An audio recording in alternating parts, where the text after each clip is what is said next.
Hello बच्चों, स्वागत है आपका एक बार फिर से अपने YouTube channel O2 and digital education पर। मैं संदीप नागर और बच्चों आज मैं लेकर आया हूं आपके लिए फिजिक्स क्लास 12th का चैप्टर जो आपका थर्ड है। उसका टॉपिक है हमारा next topic combination of resistance and cell. आज हम रेजिस्टेंस के कॉम्बिनेशन के बारे में पढ़ेंगे और सेल्स के कॉम्बिनेशन के बारे में पढ़ेंगे। तो क्या करना है, सबसे पहले हम देखते हैं कॉम्बिनेशन ऑफ रेजिस्टेंस। कि अगर हम रेजिस्टेंस के कॉम्बिनेशन की बात करते हैं तो हमें ये मालूम है, लास्ट वीडियो में हमने सीखा था कि भी जो रेजिस्टेंस है, रेजिस्टेंस की डेफिनेशंस वगैरह हमने क्लियर की थी। तो आपके जो रजिस्टर्स होते हैं यानी कि जो रेजिस्टेंस हैं, आप उन्हें कंबाइन कर सकते हैं एक साथ। तो कंबाइन करने के जो तरीका है वो आपके दो मेथड हैं कि एक तो आप रेजिस्टेंस को पैरेलल फॉर्म में कनेक्ट कर सकते हैं और एक आप सीरीज में कर सकते हैं। तीसरा होता है आपका मिक्स फॉर्म, जिसमें आपके कुछ रेजिस्टेंस सीरीज में होंगे और कुछ आपके पैरेलल में होंगे। तो यहाँ अगर हम देखते हैं सबसे पहले कि कॉम्बिनेशन ऑफ रेजिस्टेंस में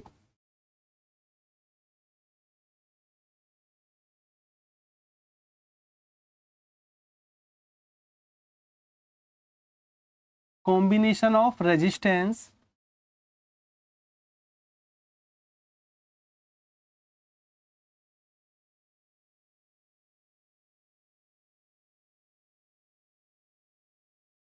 तो यहाँ जो हमारे दो फॉर्म हैं, अगर हम देखें कि भाई ये दो फॉर्म है इसका, एक तो है सीरीज कॉम्बिनेशन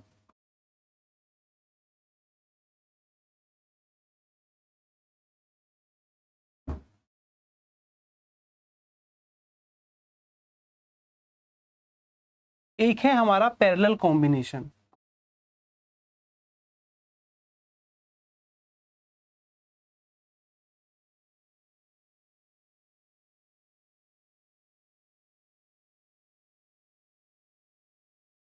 अब इनमें है क्या प्यारे बच्चों, अगर हम रेजिस्टेंस को पैरेलल में या सीरीज फॉर्म में जब हम इनको कंबाइन करते हैं तो आप कैसे समझेंगे कि हमारे रेजिस्टेंस अगर सीरीज में है तो हम कैसे पता लगाएंगे और पैरेलल में है तो तब हम क्या करेंगे। तो यहाँ हम लेकर के चलते हैं, अगर हम ये या अगर इस चीज को अगर सबसे पहले हम देखते हैं कि भाई सीरीज कॉम्बिनेशन क्या है। आपके पास जो आपके रेजिस्टेंस है, अगर आप किसी एक रेजिस्टेंस के जो नेगेटिव टर्मिनल है उसे आप दूसरे रेजिस्टेंस के पॉजिटिव टर्मिनल के साथ कनेक्ट करते हैं, तो this type of combination is known as series combination. तो इसमें क्या है कि अगर हम ये लेकर के चलें, अगर फर्स्ट वाला हम लेकर के चलते हैं कि भाई सीरीज की अगर हम बात करें तो मान के चलो कि अगर हमारे पास तीन रजिस्टर्स हैं जिनका रेजिस्टेंस R1 R2 R3 है इस टाइप से।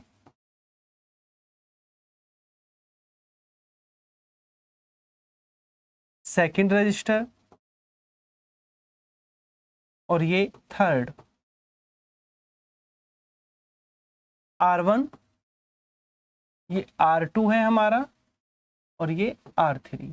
अब इन तीनों को हमने किसी एक बैटरी के साथ क्या है, कनेक्ट किया हुआ है।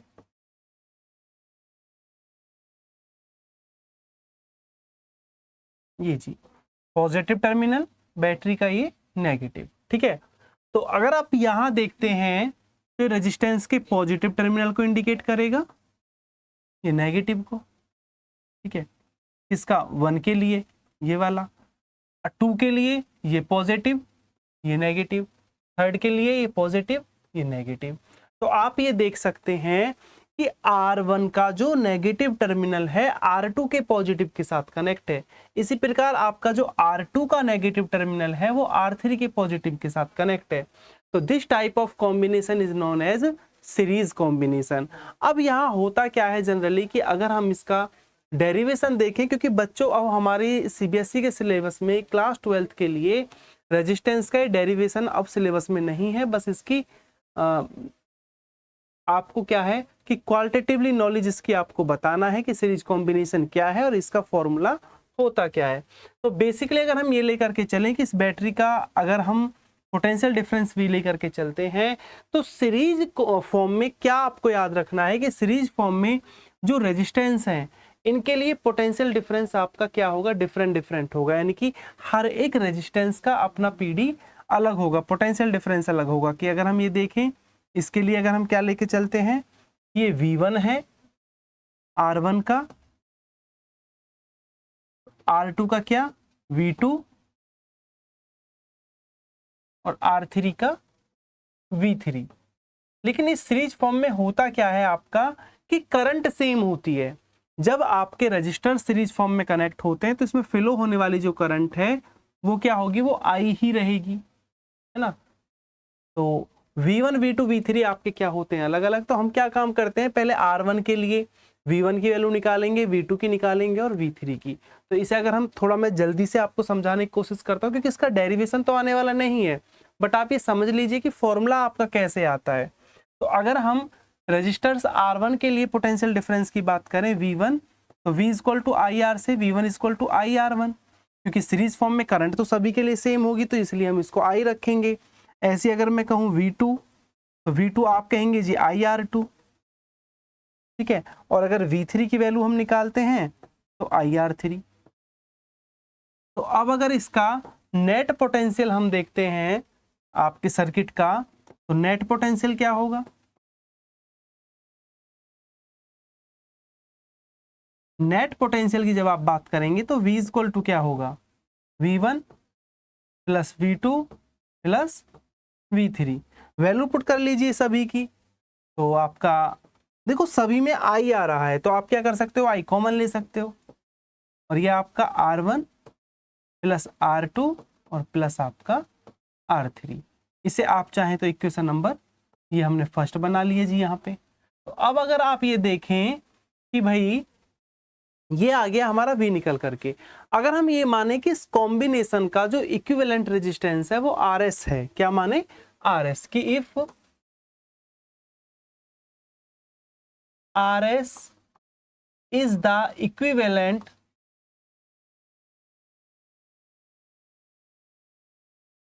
resistance of circuit,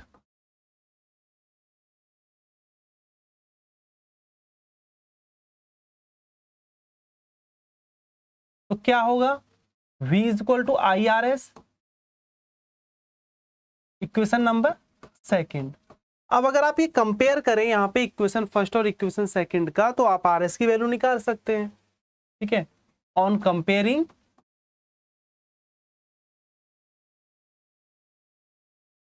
equation first and second, क्या होगा, R S is equal to R1 plus R2 plus R3। यानी कि सीरीज फॉर्म में जो आपके रेजिस्टेंस है वो क्या हो जाएंगे, डायरेक्टली कनेक्ट हो जाएंगे, यानी RS is equal to R1 plus R2 plus R3। अब अगर हम बात करते हैं पैरेलल फॉर्म की, पैरेलल कॉम्बिनेशन की, कि अगर हमारे रजिस्टर्स किस में कनेक्ट है, पैरेलल फॉर्म में कनेक्ट है, तब कैसे करेंगे जी।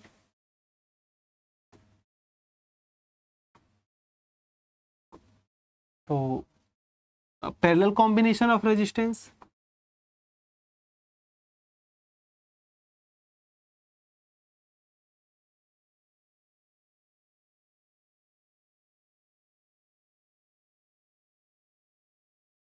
अब पैरेलल कॉम्बिनेशन की अगर हम बात करें तो यहाँ भी हम वही कंसिडर करके चलेंगे कि तीन रजिस्टर्स है हमारे पास, और वो रजिस्टर्स के लिए जो रेजिस्टेंस की वैल्यू है वो क्या है, अलग अलग है। R1 R2 R3 हम कंसिडर करके चल रहे हैं। अब यहाँ पे इनको क्या करना है, कनेक्ट करना है पैरेलल फॉर्म में। तो कैसे पैरेलल फॉर्म में कैसे कनेक्ट होगा भाई, अगर ये हम माने कि R1 रजिस्टर्स है जिसका रेजिस्टेंस R1 है, ये आपका R2, ये आपका R3। तो होता क्या है कि जब आप ये रजिस्टर्स का पॉजिटिव टर्मिनल सबका एक साथ कनेक्ट हो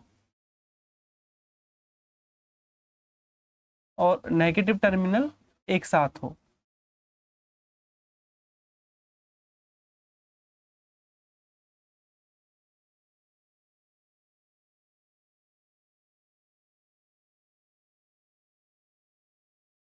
ये अगर हम माने कि हमने बैटरी कनेक्ट किया हुआ है, ठीक है, ये प्लग की मान लीजिए, तो यहां से जो करंट फ्लो होगी बच्चों, अब इसमें होता क्या है कि जब ये पॉजिटिव टर्मिनल है ये नेगेटिव है, तो R1 का R1 R2 R3, तो अब R1 का पॉजिटिव टर्मिनल अगर आप ये देखें कि सब पॉजिटिव, R1 का, ये R2 का पॉजिटिव, R3 का पॉजिटिव टर्मिनल, और अगर आप अब इधर देखें नेगेटिव नेगेटिव नेगेटिव, तो सारे पॉजिटिव एक पॉइंट पे कनेक्ट हैं। आप ये देखिए पॉजिटिव कहाँ, यहाँ कनेक्ट है सारे, और अगर आप नेगेटिव की बात करें तो नेगेटिव सारे यहाँ कनेक्ट हैं। तो ये कॉम्बिनेशन आपका क्या होगा, ये होगा पैरेलल कॉम्बिनेशन। अब इस कॉम्बिनेशन में होता क्या है कि सभी ब्रांचों में जो फ्लो होने वाली करंट है वो क्या होगी, अलग अलग होगी। इसके लिए हमारा जो पोटेंशियल डिफरेंस होगा सभी का वो तो रहेगा सेम ही, यानी V ही रहेगा, लेकिन यहाँ फ्लो होने वाली करंट, ये जो I करंट यहाँ फ्लो होगी सर्किट में, यहाँ जाके डिवाइड हो जाएगी I1, ये आपका हो जाएगा I2 और ये आपका हो जाएगा I3। क्लियर, तीनों जब कंबाइन होंगी यहाँ के फिर से क्या हो जाएगा I। तो अब यहाँ पे क्या करना है, ओम्स लॉ के अकॉर्डिंग अगर आप ईच रजिस्टर्स में फ्लो होने वाली करंट अगर आप यहाँ पे कैलकुलेट करते हैं, कैसे कि अगर हम देखें कि I1 क्या होगा, तो भाई I1 इज इक्वल टू होगा हमारा V/R1, ठीक है। I2 क्या होगा, I2 होगा आपका V/R2। I3 क्या होगा, I3 की वैल्यू आपकी होगी V/R3। तो नेट करंट क्या हुआ सर्किट का, ठीक है, तो टोटल करंट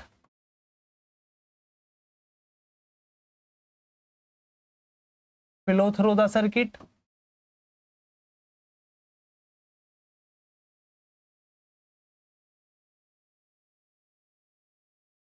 क्या होगा, सबको ऐड कर दीजिए, I1 plus I2 plus I3। तो आप ये देखें कि इन तीनों में क्या चीज कॉमन आ रखी है, V कॉमन आ रखा है, तो आप लिख सकते हैं V को अगर आप बाहर कॉमन ले लेते हैं तो 1/R1 plus 1/R2 plus 1/R3, ये है I is equal to, equation number first मान लीजिए। अब यहां अगर हम ये लेकर के चलें कि भाई इस कॉम्बिनेशन के लिए अगर इक्विवेलेंट रेजिस्टेंस क्या है, Rp है, if Rp is the equipotential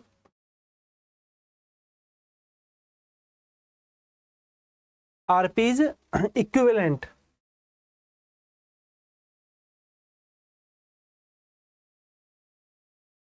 if Rp is the equivalent resistance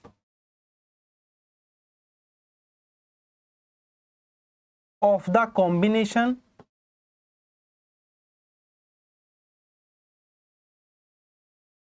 तो देन क्या लिख सकते हैं आप, I इक्वल टू क्या होगा, V/Rp होगा, equation number second.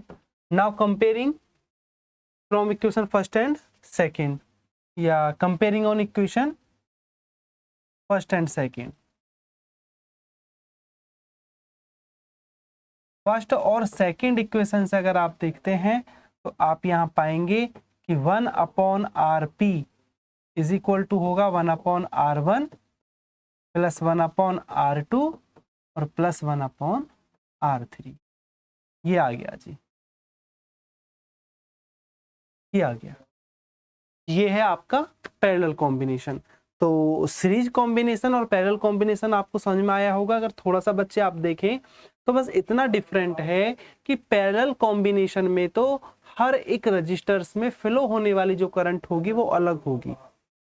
Registers R1 की करंट अलग, R2 के लिए अलग और R3 के लिए अलग, जबकि पोटेंशियल डिफरेंस तीनों का होगा सेम, या जितने भी रजिस्टर्स आप यूज करेंगे उन सभी के लिए पोटेंशियल डिफरेंस क्या होगा, सेम।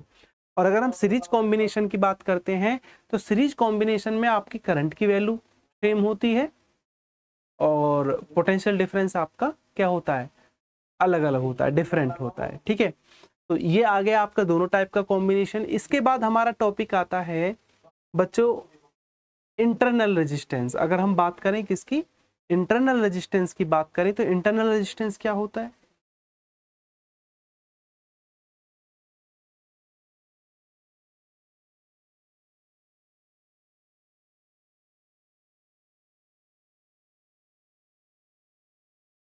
Internal resistance. क्या है जी इंटरनल रेजिस्टेंस? अगर इंटरनल रेजिस्टेंस की बात की जाए तो the resistance offered by the electrolyte of cell. Basic way में आप इसे बच्चों ऐसे समझने की कोशिश करें कि हमारी जो बैटरी होती है या जो सेल होता है उसका इलेक्ट्रोलाइट भी इलेक्ट्रिक करंट पर एक रेजिस्टेंस ऑफर करता है। यानी कि ये रेजिस्टेंस के बारे में तो हमें पता था, लास्ट वीडियो में हमने देखा कि अगर किसी इलेक्ट्रिकल सर्किट में जब इलेक्ट्रिक करंट फ्लो होती है तो उस पर एक अपोज लगता है जिसे हम क्या कहते हैं, रेजिस्टेंस कहते हैं। ये तो है आउटर के लिए अगर हम सर्किट की बात करें। लेकिन अगर हम कोई बैटरी या सेल यूज करते हैं तो प्रॉपर वो जो सेल या बैटरी का जो इलेक्ट्रोलाइट होता है वो भी करंट पर एक रेजिस्टेंस ऑफर करता है, ठीक है, इंटरनली। और इसको हम कहते हैं इंटरनल रेजिस्टेंस। सिंपली क्या होता है कि ये रेजिस्टेंस ऑफर किया जाता है इलेक्ट्रोलाइट ऑफ द सेल, जो भी सेल या बैटरी आप यूज कर रहे हैं उसका इलेक्ट्रोलाइट या रेजिस्टेंस ऑफर करता है। और इस इंटरनल रेजिस्टेंस को रिप्रेजेंट किया जाता है स्मॉल आर से। किससे रिप्रेजेंट किया जाता है? स्मॉल आर से। तो अब अगर हम ये देखें कि जो इंटरनल रेजिस्टेंस है वो कौन कौन से फैक्टर्स पर डिपेंड करता है, भाई ये तो हमें पता है कि भाई इंटरनल रेजिस्टेंस क्या है, किसी सेल या किसी बैटरी के इलेक्ट्रोलाइट द्वारा जो ऑफर किया गया रेजिस्टेंस है, जो सेल के या बैटरी के टर्मिनल्स के बीच जो करंट फ्लो होती है उस पे अपोज डालता है, उसे फ्लो होने से रोकने की कोशिश करता है, उसको हम कहते हैं इंटरनल रेजिस्टेंस। रिप्रेजेंट करते हैं इसे स्मॉल आर से। अब इसके अगर हम प्रॉपर्टीज की बात करें कि भाई इसका जो इंटरनल रेजिस्टेंस है वो कौन कौन से फैक्टर्स पे डिपेंड करता है, तो सबसे पहले एक तो डिपेंड करता है नेचर ऑफ इलेक्ट्रोलाइट। इस पे nature of electrolyte,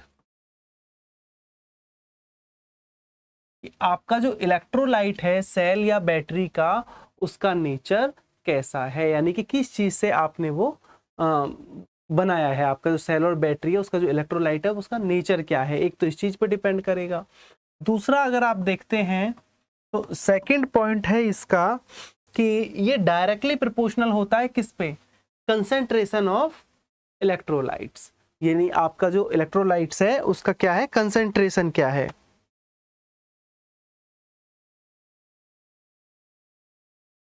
it is directly proportional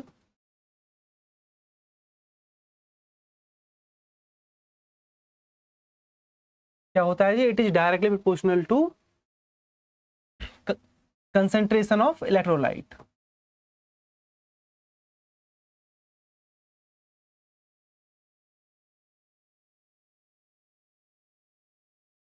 electrolyte के कंसेंट्रेशन पे भी डिपेंड करता है।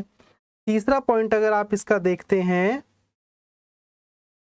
तो तीसरा पॉइंट आप इसका कि ये डिपेंड करता है कि आपका जो सेल है या बैटरी है उसके बीच जो इलेक्ट्रोड्स हैं, इलेक्ट्रोड्स के बीच की डिस्टेंस के। तो डिस्टेंस बिटवीन द इलेक्ट्रोड्स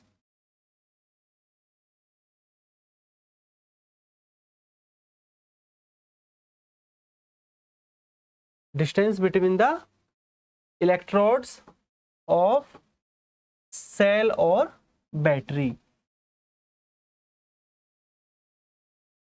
उसके इलेक्ट्रोड्स के बीच की डिस्टेंस क्या है, पॉजिटिव है या मतलब पॉजिटिव और नेगेटिव जो आपके टू टाइप के इलेक्ट्रोड्स होते हैं उनके बीच की डिस्टेंस क्या है, इस चीज पे डिपेंड करेगी आपकी इंटरनल रेजिस्टेंस। ये डिस्टेंस आपका जितना कम होगा उतना ही इंटरनल रेजिस्टेंस भी कम रहेगा। और अगर आपके जो इलेक्ट्रोड्स हैं उनके बीच अगर आप डिस्टेंस ज़्यादा रखेंगे तो यहाँ रेजिस्टेंस भी इंक्रीज हो जाएगा। कौन सा वाला रेजिस्टेंस बच्चों, इंटरनल रेजिस्टेंस।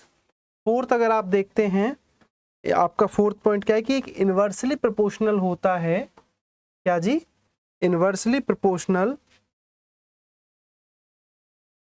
Common area. यानी कि आपका जो इलेक्ट्रोलाइट्स है, आपके जो इलेक्ट्रोड उसमें इमर्ज हैं कि उनका कितना एरिया इलेक्ट्रोलाइट में इमर्ज है, डूबा हुआ है, एक ये इस चीज पर भी डिपेंड करता है।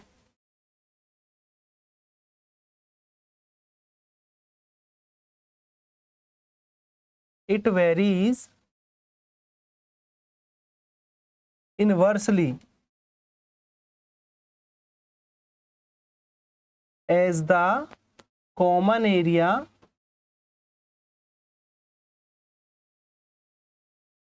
of the electrodes emerge in electrolyte।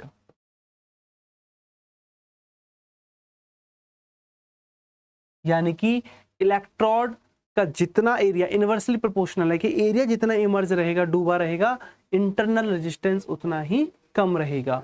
और अगर इलेक्ट्रोलाइट का एरिया क्या है, इमर्ज नहीं है, ज्यादा एरिया उसमें इमर्ज नहीं है इलेक्ट्रोड का इलेक्ट्रोलाइट में, तो फिर उसका इंटरनल रेजिस्टेंस भी क्या होगा, इंक्रीज हो जाएगा।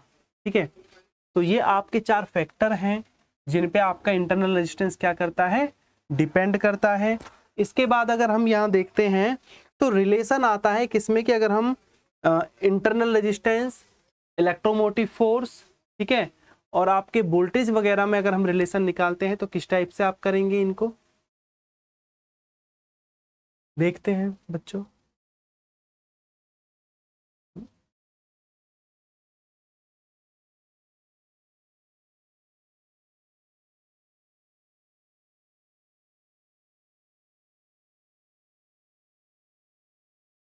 रिलेशन बिटवीन किसमें देखना है, internal resistance small R, electromotive force capital E and I, या फिर वी, आगे आप देख सकते हैं। तो जनरली होता क्या है, अगर हम मैं एक सर्किट यहाँ पे अगर मैं तैयार करें इस टाइप से कि हमारे पास क्या है, एक इलेक्ट्रिकल सर्किट है, ये हमारा रेजिस्टेंस है आर,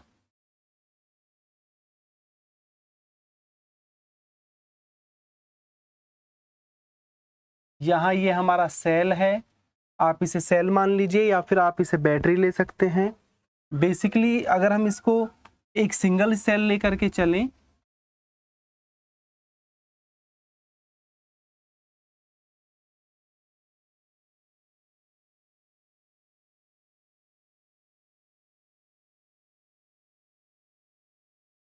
ये इसका इंटरनल रेजिस्टेंस स्मॉल आर, और ये जो हमारा सेल है इसका इलेक्ट्रोमोटिव फोर्स हम ले लेंगे ई। ठीक है, यहाँ अगर आपका प्लग की लगा हुआ है और ये आपका सर्किट क्लोज, इसमें फ्लो होने वाली इलेक्ट्रिक करंट है आई। ठीक है, तो अब करना क्या है बेसिकली, आप इसमें अगर ये देखते हैं तो अगर हम इलेक्ट्रोमोटिव फोर्स की डेफिनेशन की बात करते हैं कि by definition of electromotive force,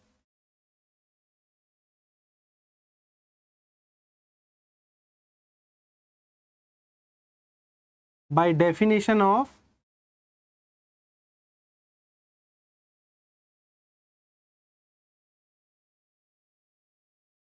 EMF, electromotive force की अगर हम डेफिनेशन की बात करते हैं तो ये इक्वल होता है E is equal to work done by the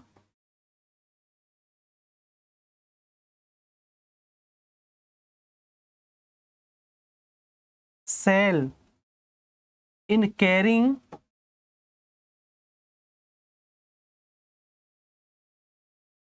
A unit charge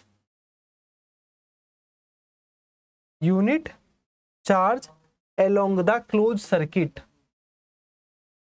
along the closed circuit।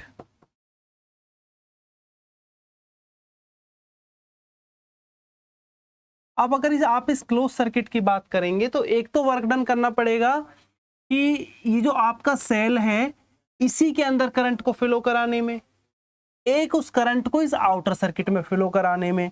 तो आप यहां लिख सकते हैं कि ये इक्वल होगा आपका लगभग, आप इसे अगर लिखें V प्लस V डैश की।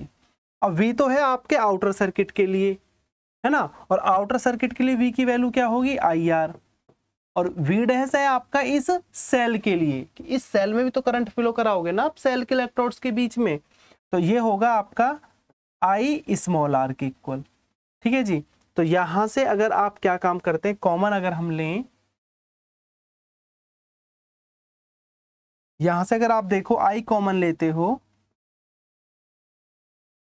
तो क्या आएगा आपका capital R plus small R. ठीक है, तो यहां से अगर हम आई निकालें, I is equal to capital E upon R plus R. एक तो आपका ये आ गया जी, एक रिलेशन तो ये है आपका। ठीक है, ये आप इलेक्ट्रोमोटिव फोर्स को कैपिटल ई से भी रिप्रेजेंट कर सकते हो और इस ई से भी, ये दोनों का मतलब एक ही है, ईएमएफ ही होता है। ठीक है, जब आई आपकी निकल करके आ जाए, तो अगर हमें टर्मिनल पोटेंशियल निकालनी हो, टर्मिनल पोटेंशियल,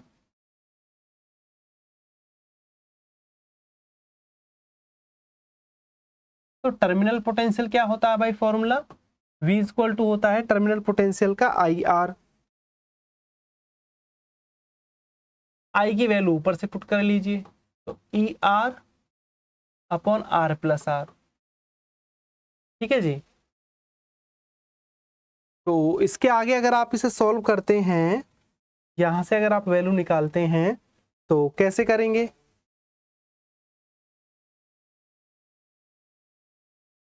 एक फॉर्मूला आपका ये आ गया जी V का निकल करके। एक इसमें हम क्या लिख सकते हैं जनरली कि भाई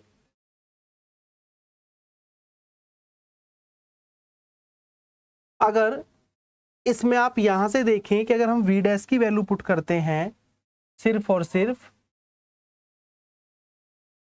ठीक है, यहां से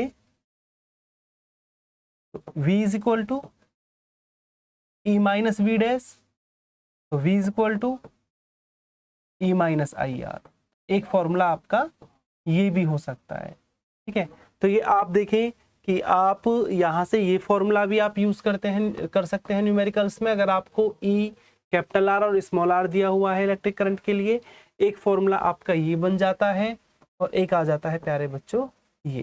ठीक है, तो यहाँ पे ये हमने यहाँ जो देखा है रिलेशन हमने निकाला है, इसमें इंटरनल रेजिस्टेंस में, इलेक्ट्रोमोटिव फोर्स में, करंट में, और अगर टर्मिनल वोल्टेज भी अगर हम लेके चलते हैं, टर्मिनल पोटेंशियल अगर हम लेकर के चलते हैं तो टर्मिनल पोटेंशियल में भी। तो बेसिकली यही चीजें हमें फॉर्मूलों में अधिकतर, हमें जब न्यूमेरिकल्स हम सॉल्व करते हैं तो इन फॉर्मूलों की थोड़ी जरूरत हमको पड़ती है। ठीक है, तो आगे जो हमारा नेक्स्ट टॉपिक है बच्चों, इसमें कि कॉम्बिनेशन ऑफ सेल की अगर हम बात करें, क्योंकि आज का हमारा टॉपिक था combination of resistance and cell, तो ऐसे ही आप जैसे रेजिस्टेंस को हमने क्या किया है, कंबाइन किया है पैरेलल फॉर्म में और सीरीज फॉर्म में, ऐसे ही हम सेल्स को क्या करते हैं, कंबाइन करते हैं। ठीक है, तो सेल वाला जो आपका है कि जो कॉम्बिनेशन ऑफ सेल की अगर हम बात करें तो ये हम अपनी नेक्स्ट वीडियो में देखेंगे। इस वीडियो के लिए बच्चों सिर्फ इतना ही। ठीक है, मिलते हैं अपनी नेक्स्ट वीडियो में, धन्यवाद।